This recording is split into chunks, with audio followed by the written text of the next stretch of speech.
Bueno, nos está faltando Omar, que seguro se une ahora.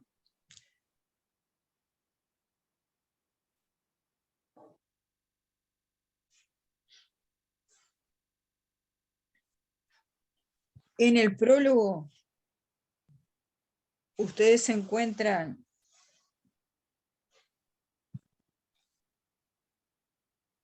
este comentario, dice, con relación a los que vivieron antes de Cristo, ¿no? Trasladar esta lámpara para aplicando la lámpara. Se le había encontrado un lugar bárbaro. Con relación a los que vivieron antes de Cristo, dice, sirvieron al mundo, que les dio el galardón, y los nuestros, o sea, los cristianos, acá está entrando Ramón.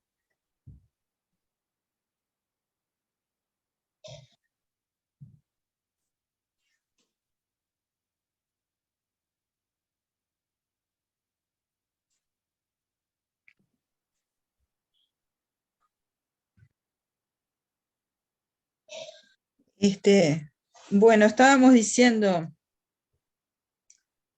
en el prólogo, ustedes leen que él habla de los guerreros antiguos y habla de los caballeros cristianos.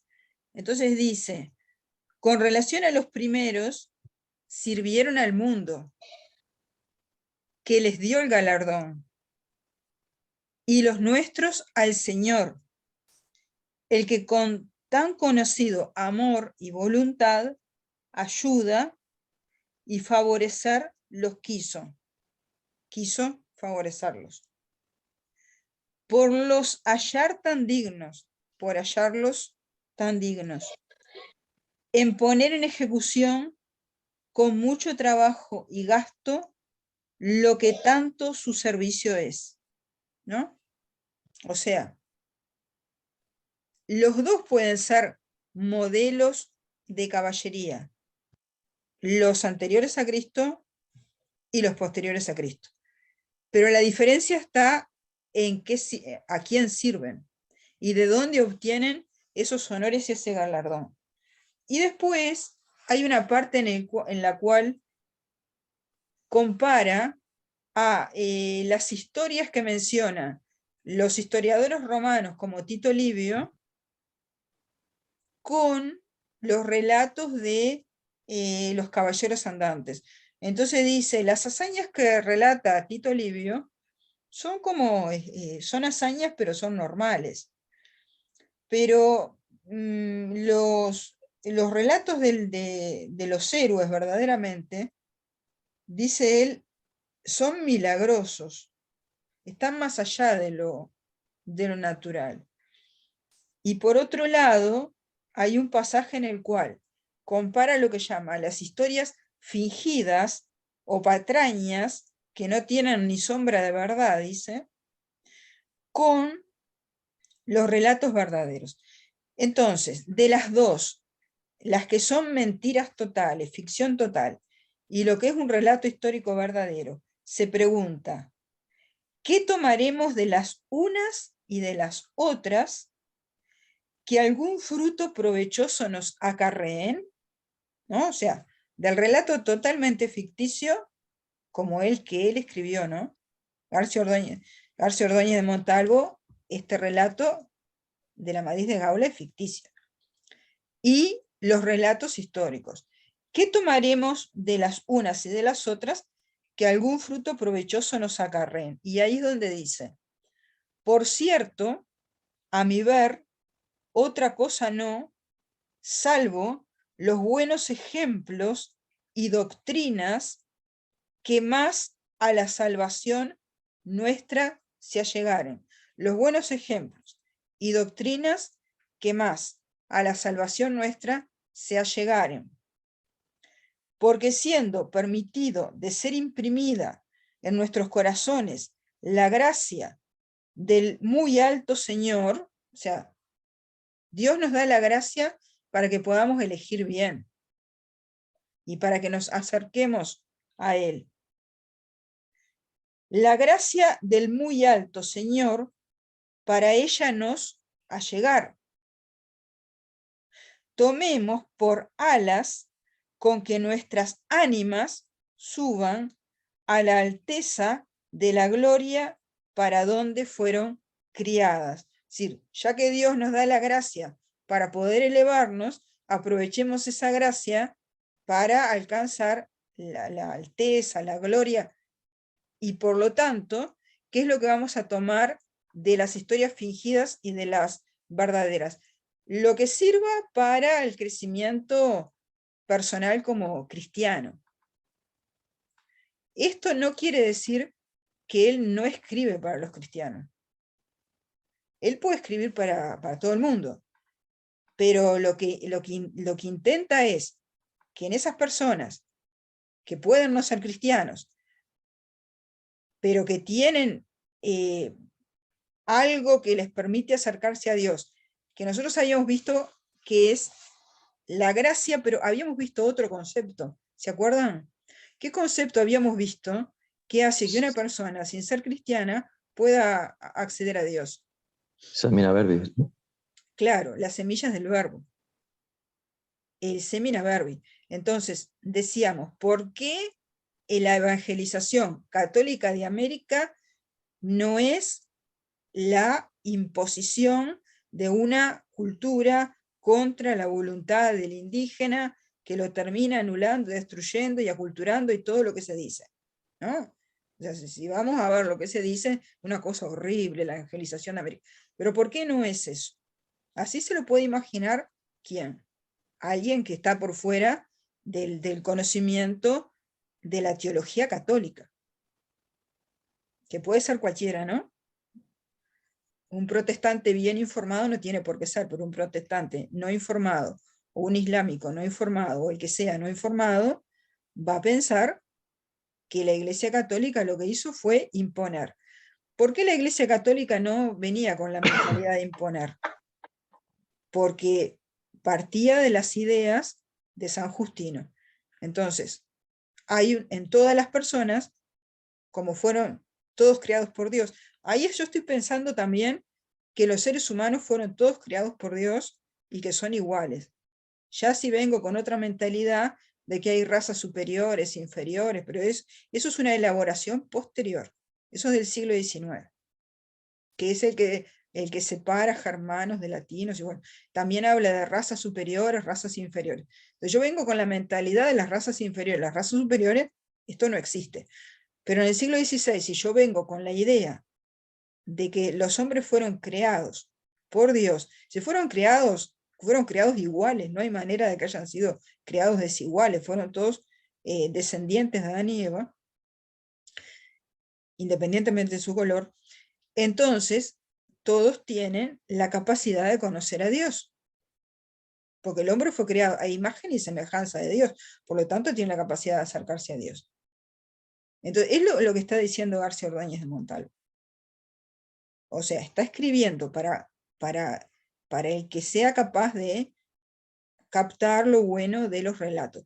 Ahora, el primero que se propone esa exigencia es él mismo. Y se problematiza, porque dice, bueno, ¿cometeré yo alguna herejía al trasladar estos textos? Que son textos que por sus características vienen de un mundo muy antiguo. A pesar de que él dice, estos hechos ocurrieron no muchos años después de la pasión del Señor, pero no muchos años después de la pasión del Señor, recién el cristianismo se estaba extendiendo. Así que no muchos años después de la pasión del Señor, las creencias celtas estaban vivas y coleando, y lo mismo el mundo romano, el mundo griego, el mundo germánico. Estaban cristianizados todavía superficialmente, por más que fueran buenos cristianos. Entonces, estas primeras escenas, que son de la primera generación, que es la generación de Perión y de Garinter y de Licena, corresponden a un mundo celta, romanizado y cristianizado superficialmente todavía. Ahora, ¿qué es lo que le interesa a él? Le interesa que aquí pueda haber elementos que sirvan para el desarrollo de un cristiano en cuanto a los mensajes que transmitan. Pero fue muy criticado también, tenemos que saber eso. El Amadís de Gaula fue muy criticado porque no todo el mundo estaba seguro de esto. Muchos decían, no, los mensajes que transmite no son tan católicos que digamos. Entonces, somos nosotros como lectores los que tenemos que hacer el análisis crítico y poder responder esta pregunta que nos hacíamos en la hora anterior. ¿Sería bueno que un niño, un adolescente, lo leyera? Y lo podemos comparar, sí, con Harry Potter, con El Señor de los Anillos, porque tiene un trasfondo de mitología muy antiguo. Pero puede tener valores universales también. Y puede haber ahí un mensaje, porque si no, no leeríamos la literatura griega ni romana. Y de hecho, cuando presentamos acá los modelos de caballero para el mundo del siglo de oro, ese mundo cristiano del siglo de oro, tiene ahí unos modelos de caballero que son de todas las culturas, ¿no? Es decir, los 9 de la fama. ¿Quiénes son los 9 de la fama? Que lo cita García Ordóñez de Montalvo en su prólogo. Entonces, Josué es hebreo. Pero que sea hebreo no quiere decir que un cristiano no pueda valorarlo y tomarlo como modelo. O sea, no importa la cultura, importa lo que son los valores que haya defendido. Después, si vamos a Héctor es troyano, Ajax es griego, David sí es hebreo, Arturo se supone que es cristiano, Alejandro Magno es griego, es pagano, pero sin embargo eso no impedía que Hernán Cortés lo tomara como ejemplo. Judas Macabeo es hebreo, Julio César es romano, por lo tanto se supone que es pagano, Carlomagno es cristiano, Godofredo de Bouillon es un cruzado, ¿no? Entonces, hay una mentalidad de integrar culturas y de encontrar valores universales en lo que pueden ser culturas particulares. Bueno, esto es un poco lo que plantea en el prólogo. Es un prólogo muy interesante y que nos da una idea de cuál es el enfoque del autor. Fíjense ustedes, ¿qué es la historia para él? ¿Quiénes son los historiadores más destacados? ¿Quiénes son los héroes y caballeros que pueden servir como modelos? ¿Qué diferencia hay entre las historias que llama de ficción, las verdaderas, las verosímiles, las inverosímiles? ¿Qué podemos rescatar de cada una de esas historias que sirva a un modelo de desarrollo cristiano? ¿Qué es lo que va con la iglesia? Es decir, ¿en qué medida esto se ajusta a las enseñanzas de la iglesia? Y después nos habla de un libro que encontró como hallazgo arqueológico un húngaro que lo trajo de Constantinopla, que estaba escrito en griego, que tenía caracteres borrosos, que el papel estaba muy deteriorado, que lo traducen y es las Sergas de Esplandián, que es el hijo de Perión. O sea que la historia, el hijo de Amadís, la historia empieza en el occidente de Europa y termina en el Próximo Oriente. Y todo eso es el mundo cristiano, porque es el mundo de los celtas, pero es el mundo de los cruzados y es el mundo de Jerusalén. No están las culturas separadas y en guerra. Hay una, salvo la guerra contra el Islam, pero el Islam tampoco distinguía, porque el Islam abarcaba los árabes y los persas, entonces eran religiones ecuménicas. Vamos a ver entonces el capítulo en el cual introduce la historia, y acá nos pone Carlos, ahí la cristiandad es única. Ahí está. Y esto es una idea muy importante a retener. Por eso también el imperio de Carlos I, de España y V de Alemania, era un imperio ecuménico. La monarquía hispánica era una monarquía universal, y cuando se une con la monarquía portuguesa y forma la Unión Ibérica, más universal todavía.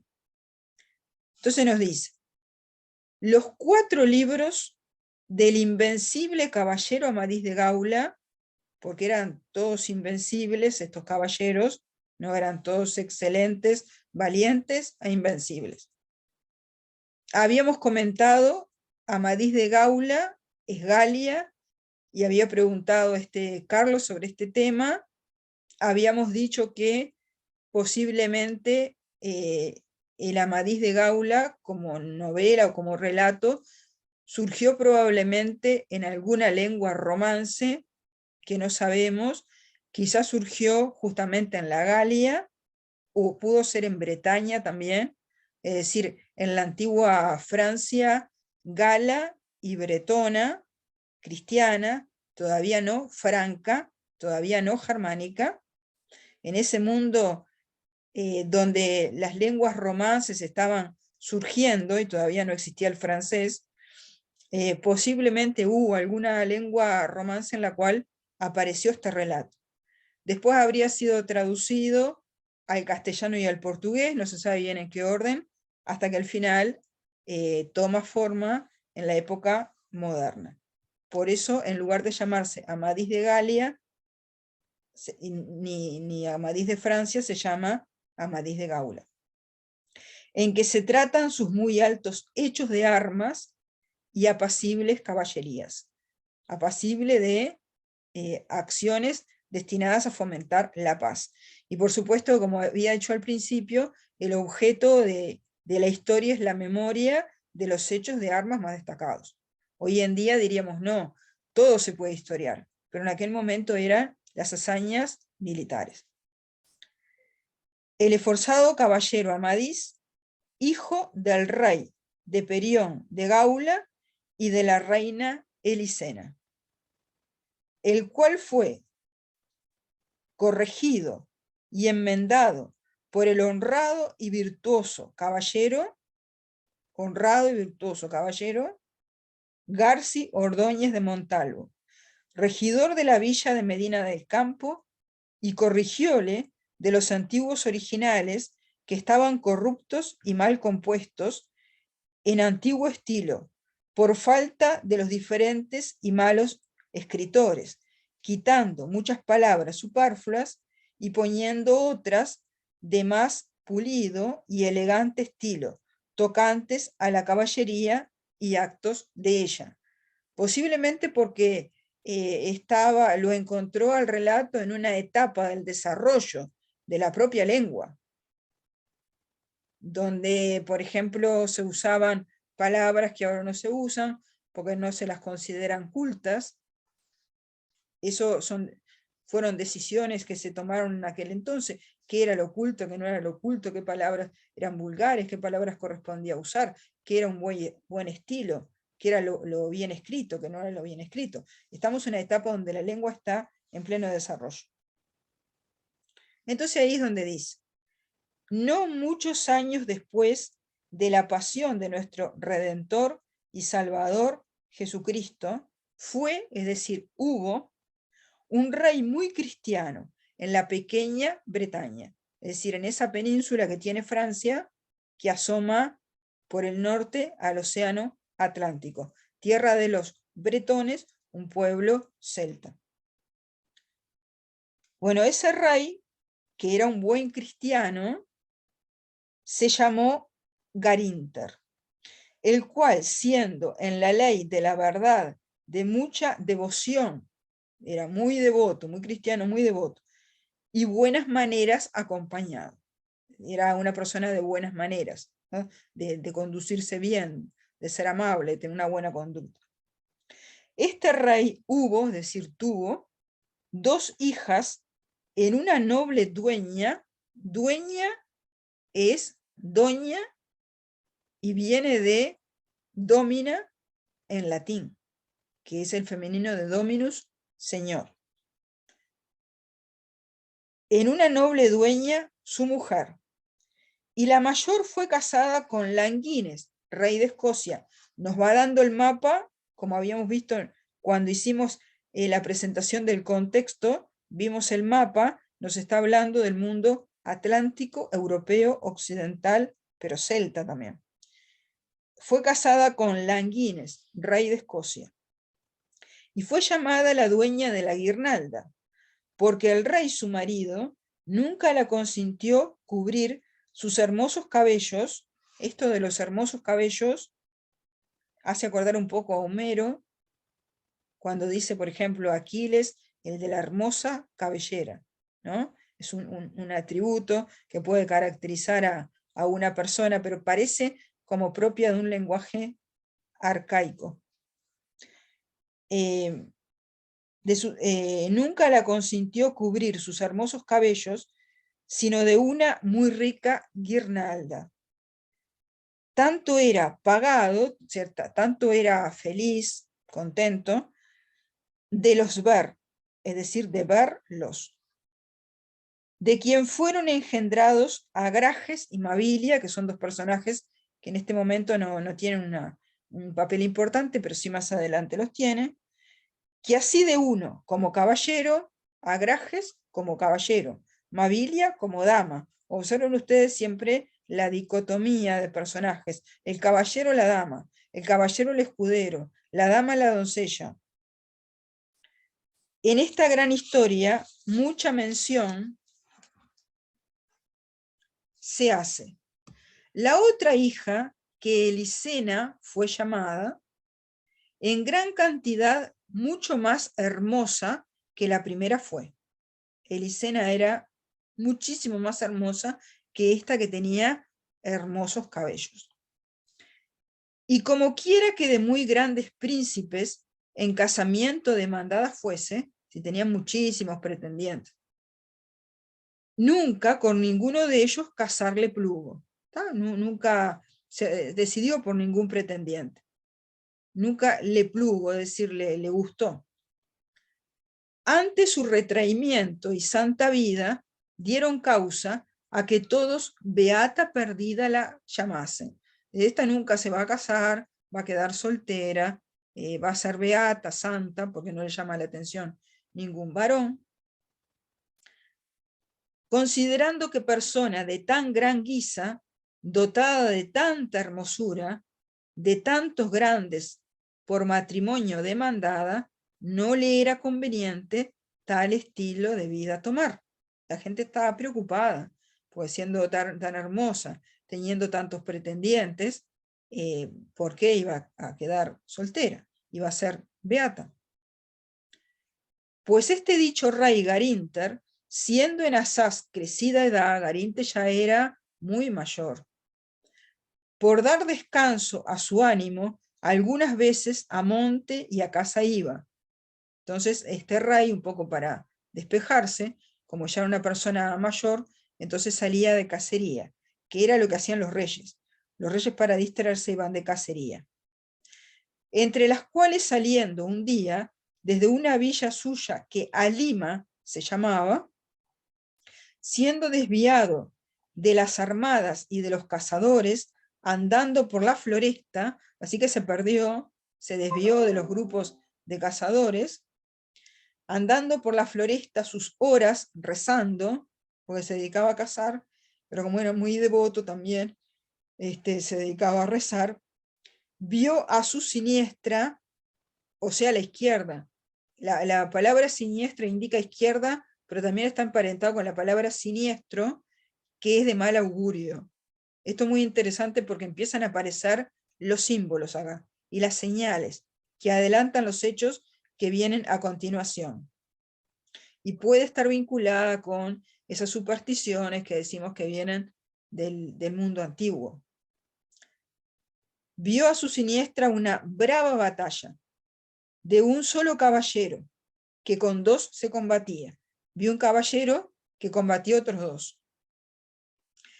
Él conoció a los dos caballeros, o sea, reconoció quiénes eran los dos caballeros, que sus vasallos eran, los dos caballeros eran vasallos del rey Garinter, que por ser muy soberbios y de malas maneras, y muy emparentados, muchos enojos de ellos había recibido. Eran dos vasallos que le daban mucho trabajo, de muy mala conducta, de muy rebeldes. Mas aquel que con ellos se combatía no lo pudo conocer. No supo quién era ese caballero que combatía a estos dos. Y no se fiando, o sea, no fiándose, no confiando, tanto en la bondad del uno, que el miedo de los dos se quitase, apartándose de ellos, la batalla miraba. En fin, de la cual por mano de aquel, los dos fueron vencidos y muertos. O sea que este caballero desconocido mató a estos otros dos caballeros. Esto hecho, el caballero se vino contra el rey, o sea, se vino cerca del rey, ¿no? Y como solo lo viese, díjole, porque quedó muy disgustado con esto de que lo asaltaron por el camino otros dos, este caballero quedó muy disgustado. Entonces un poco como hoy en día fue y le recriminó el tema de la seguridad, de la inseguridad, de la falta de seguridad, ¿no? Díjole, buen hombre, ¿qué tierra es esta? Que así son los caballeros andantes salteados, que son los caballeros andantes asaltados. ¿Qué tierra es esta? ¿No? O sea, diciendo, qué inseguridad que hay acá. El rey le dijo, no os maravilléis de eso, caballero, que así como en las otras tierras hay buenos caballeros y malos, así los hay en esta. Entonces le contestó Garinter, hay buenos y hay malos caballeros, y en esta tierra también hay buenos y malos caballeros. Y esto que decís, no solamente a muchos han hecho grandes males y desaguisados, o sea, estos dos, no solamente a muchos le hicieron grandes males y desaguisados, que es desarreglos, problemas, más aún al mismo rey. Claro, él era el rey, ¿no? Y entonces, como el otro todavía no sabía quién era, le dice, no solamente le han hecho mucho daño a muchos, sino al mismo rey, su señor, sin que de ellos justicia hacer pudiese. O sea, ni el rey los pudo juzgar a estos dos. Por ser muy emparentados, estaban muy vinculados, estaban muy emparentados, tenían mucha gente que los apoyaba, tenían un clan atrás de ellos. Por ser muy emparentados, han hecho enormes agravios. Y también por esta montaña tan espesa donde se acogían. Se escondían atrás de una montaña, estaban muy bien vinculados, medio como hoy en día, ¿no? Hoy en día cuando uno tiene muy bien buenos vínculos, muy buenos contactos, parece que no le pudieron hacer justicia. Y además se escondían atrás de la montaña. Entonces el caballero le dijo, como le había hablado un rey, le dice, pues a ese rey que decís, vengo yo a buscar de luenga tierra, de lejana tierra. Y le traigo nuevas de su gran amigo. Le traigo nuevas, le traigo novedades de su gran amigo. De un gran amigo suyo, sería. y si sabéis dónde hallarlo pueda, ruégoos que me lo digáis. Y el rey le dijo: como quiera que acontezca, no dejaré de os decir la verdad. Sabed ciertamente que yo soy el rey que demandáis. El caballero, quitando el escudo y el yelmo, y dándoselo a su escudero, lo fue a abrazar, diciendo ser el rey Perión de Gaula. Ahí se presenta. Ahora, ¿cómo llegan a conocerse? A través de un incidente, en una encrucijada, porque en ese cruce de caminos, los dos vasallos rebeldes se habían encontrado con Perión, y luego Garinter con Perión. Muchos fueron alegres estos dos reyes en se haber así juntado, o sea, en haberse así juntado. Quedaron muy felices de haberse. Y hablando en muchas cosas, se fueron a la parte donde los cazadores eran para se acoger a la villa. Fueron a donde estaban los cazadores para luego ir a la villa. Pero antes le sobrevino un ciervo con C, o sea, un animal, un ciervo, que de las armadas muy cansado se colara. Tras el cual los reyes, ambos, al más correr de sus caballos, fueron pensando matarlo. Con sus caballos empezaron a correr pensando matarlo, este ciervo. Fíjense, acá tenemos otra aparición, que es la aparición del ciervo, también casual.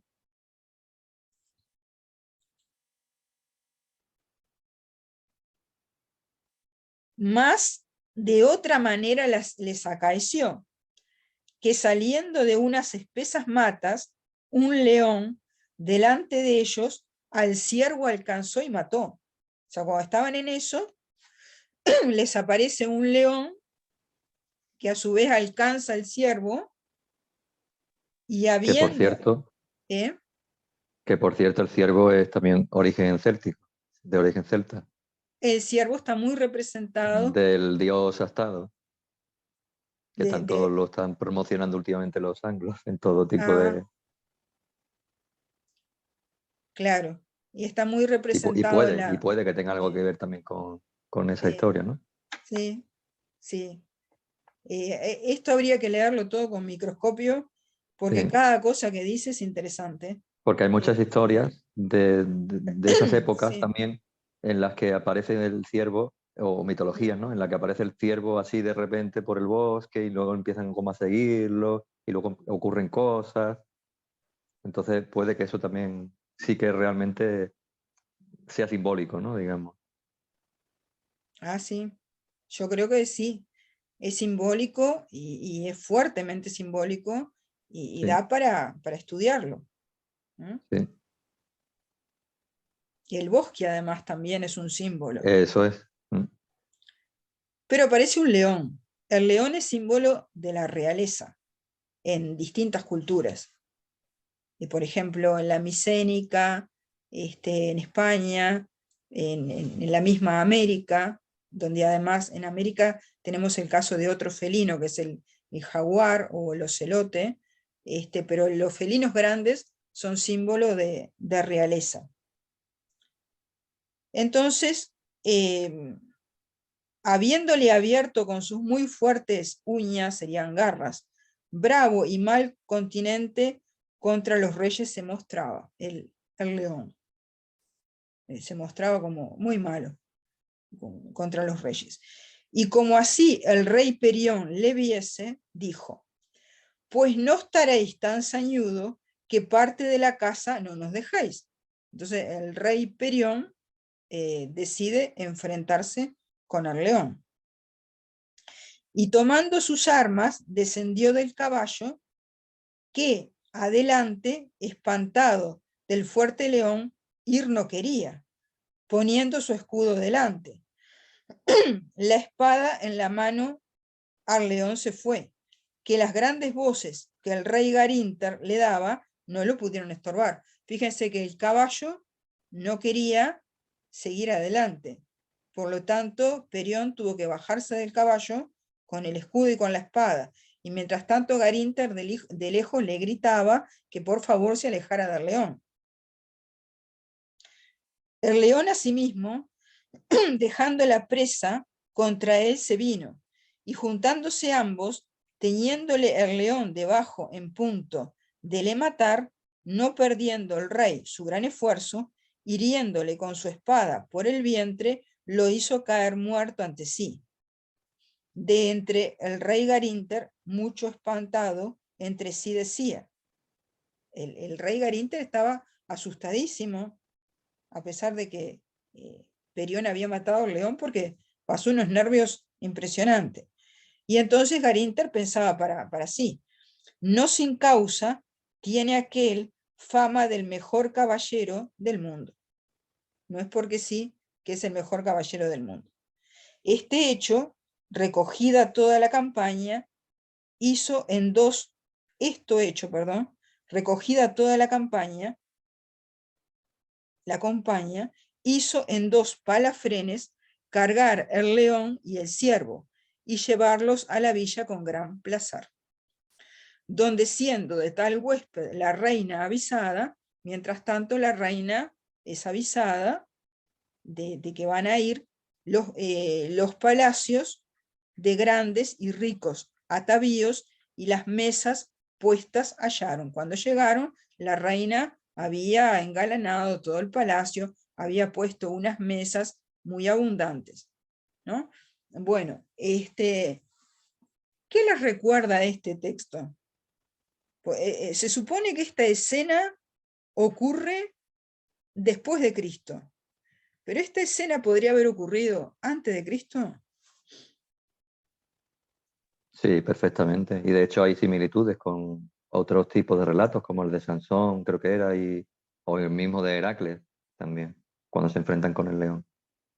Solo que Exacto, ellos creo que lo hicieron con las manos desnudas, pero bueno, es lo mismo. sí. Así que la influencia de los caballeros antiguos, digamos, estos 9 de la fama antiguos, está presente en la construcción imaginaria de la figura del caballero, en el caso de la historia de Perión de Gaula y de Amadís de Gaula. El autor está tomando elementos de la mitología antigua. Podría ser una escena de la Ilíada, podría ser un friso asirio, podría ser una cerámica griega representando a Hércules matando al león, ¿no? Bueno, nos queda menos de un minuto, nos despedimos y continuamos con esta lectura. Si ustedes pueden conseguir el Amadís de Gaula para turnarnos en el uso de la voz, ir comentándolo para la próxima, fenómeno. Además de seguir la lectura, también pueden usar distintas versiones y comparar entonces las diferentes versiones del Amadís de Gaula, que pueden ser bajadas de internet en PDF o pueden comprar el libro. Quedaríamos en eso. Nos vemos entonces. Bueno, que tengan un feliz fin de semana.